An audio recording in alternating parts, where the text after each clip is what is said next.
तर राज्याच्या अतिरिक्त मुख्य सचिव मनीषा म्हैसकरांनी केलेल्या एका वक्तव्यामुळे राजकीय आणि प्रशासकीय वर्तुळात मोठी खळबळ माजली।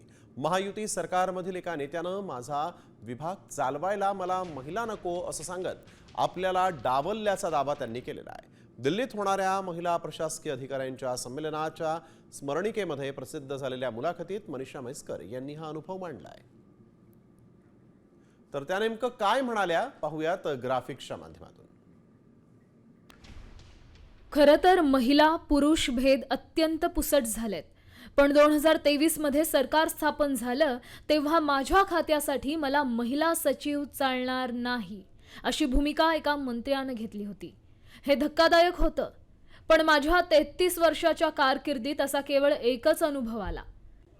अर्थात महिला अधिकाऱ्यांनी कायम वेळेचं व्यवस्थापन आणि प्राधान्यक्रम ठरवायचे असतात। उत्तम टीम उभी करायची असते। प्रशासकीय यशाचं रहस्य तुमची टीमवर्क किती चांगलं करता यावर अवलंबून असतं। दरम्यान अतिरिक्त मुख्य सचिव मनीषा म्हैसकरांनी केलेल्या वक्तव्यावरून राजकारण तापलेलं आहे। मनीषा म्हैसकर ह्या अतिशय सक्षम आणि कर्तृत्ववान महिला आहेत। अनेक वर्ष महाराष्ट्र सरकारमध्ये मनीषाताईंनी अतिशय उत्तम काम केलेलं आहे।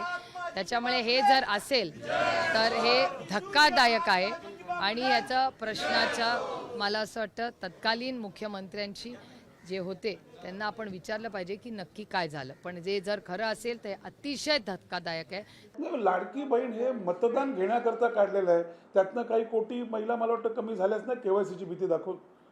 म्हणजे त्यावेळेला निवडणुका होत्या तेव्हा धाडकनी योजना जाहीर केली। या योजनेनंतर मला वाटतं आता त्यांनी वेगवेगळ्या निकष लावले आणि काही लाख किंवा कोटी महिला येतात ना आमच्या लाडक्या बहिणी कमी झालेल्या आहेत।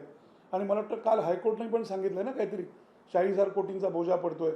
तेव्हा लाड सगळ्यांचे करा, न्याय सगळ्यांना द्या, मतदानाकरता आमिष दाखवू नका। मनीषा म्हैसकरने इतक्या नंतर आपला खुलासा करणं हे सरकारी अधिकारी म्हणून योग्य नाही आहे।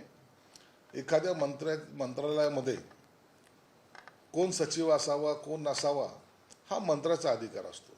म्हणून आता जरी मंत्रालयात पाहिलं तर बहुतेक महिला या मंत्रालयात काम करतात। म्हणून एखाद्या महिलावर अन्याय करण्यासाठी हे वक्तव्य केलं असं म्हणणं सुद्धा गैर आहे। महिलांचा सन्मान करणं हे महायुतीचं काम आहे, त्यांचा अपमान करणं हे संस्कृती आमची नाही।